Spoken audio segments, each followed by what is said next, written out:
बिहार में चुनाव है, इसलिए हर मौके पर नेताओं की सक्रियता अपेक्षित है। प्रधानमंत्री के जन्मदिन के मौके पर आज बीजेपी के कार्यकर्ताओं और नेताओं ने तरह तरह के कार्यक्रम किए। 5 साल पहले इसी तरह चुनाव से पहले प्रधानमंत्री ने बिहार के लिए 1,25,000 करोड़ के पैकेज का ऐलान किया था। क्या हुआ उसका? मनीष की ये रिपोर्ट देखिए।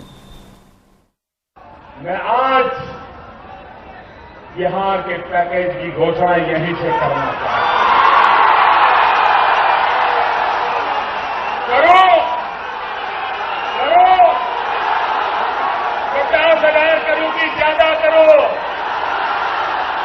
60,000 करोड़ की ज्यादा करो, 70,000 करोड़ की ज्यादा करो, 75,000 करोड़ की ज्यादा करो, 80,000 करोड़ की ज्यादा करो, 90,000 करोड़ की ज्यादा करो।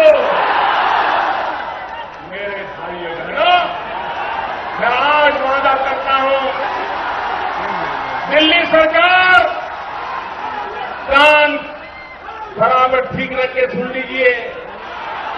दिल्ली सरकार 1.25 लाख करोड़ रुपये का करीब 5 वर्ष पूर्व प्रधानमंत्री नरेंद्र मोदी ने कुछ इस अंदाज में बिहार को 1,25,000 करोड़ का पैकेज दिया था, जिसमें राज्य में सर्वाधिक 65,000 करोड़ से अधिक राष्ट्रीय राजमार्ग और ग्रामीण सड़कों पर खर्च होना था। लेकिन इस पैकेज पर क्या प्रगति हुई, उसके बारे में मंत्री मानते हैं कि 5 वर्ष बाद भी कई परियोजना पर काम शुरू नहीं हो सका है।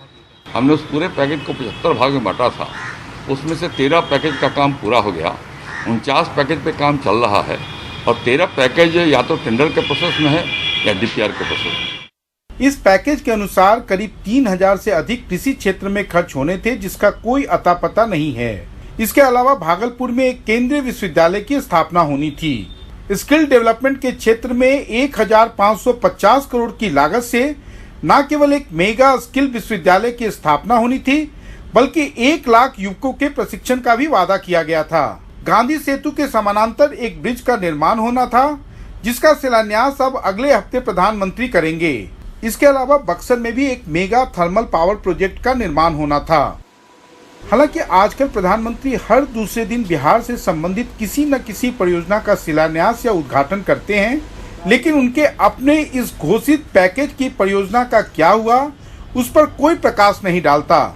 आजकल अगर आप पटना के अखबारों को उठाएंगे तो आप देखेंगे कि यहाँ पर आरओ प्लांट से लेके जो छठ घाटों का भी उद्घाटन या शिलान्यास हो रहा है, उसके लिए बड़े बड़े ऐड दिए जा रहे हैं। जैसे कल जो कोसी पर रेल मेगा ब्रिज का उद्घाटन होना है, उसके लिए बड़ा ऐड दिया गया है। उसी तरीके से कल नीतीश कुमार के द्वारा एक बस स्टैंड का उद्घाटन होगा, या आप देखिए कि यहाँ पर एक सामुदायिक भवन है या स्वास्थ्य केंद्र है, उसके लिए विज्ञापन दिए गए हैं। इसके अलावा नीतीश कुमार अपने 7 निश्चय के तहत जो भी काम उन्होंने किया है, उसके उन्होंने पूरा फुल पेज विज्ञापन देकर उसकी एक तरह से लेखा जोखा रखा है। लेकिन अगर आप अखबारों में देखें या बिहार बीजेपी के नेताओं के बयान या खुद केंद्र में जो बिहार बीजेपी के नेता हैं, कोई भी इस बात की चर्चा नहीं करता कि प्रधानमंत्री का जो विशेष पैकेज था, आखिर उनमें जो परियोजनाओं पर काम होना था, जो घोषणाएं हुई थी,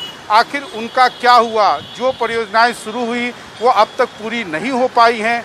जो बड़े बड़े वादे किए गए थे, जैसे स्किल यूनिवर्सिटी पटना में उसकी स्थापना होनी थी, अगर वो आज तक उस पर काम शुरू नहीं हो पाया है तो उसके आखिर क्या कारण रहे हैं। तो ये प्रधानमंत्री हमेशा लोगों को उल्लू बनाने का काम करते हैं। इस बार जनता उल्लू नहीं बनेगी, इस बार एनडीए को उल्लू बना देगी और महागठबंधन की सरकार बनाएगी। लेकिन बिहार में बीजेपी के नेता भी मानते हैं कि जितनी सजगता से मुख्यमंत्री नीतीश कुमार अपने वादों पर काम करते रहे, उतना ध्यान ना तो केंद्र और ना राज्य के बीजेपी नेता देने में कामयाब रहे। इसलिए 5 वर्ष में जहां गांधी सेतु के समानांतर एक और पुल का निर्माण होना था, अब पुराने पुल के एक भाग के मरम्मत से ही संतोष करना होगा। कैमरामैन हबीब अली के साथ मनीष कुमार, एनडीटीवी इंडिया के लिए।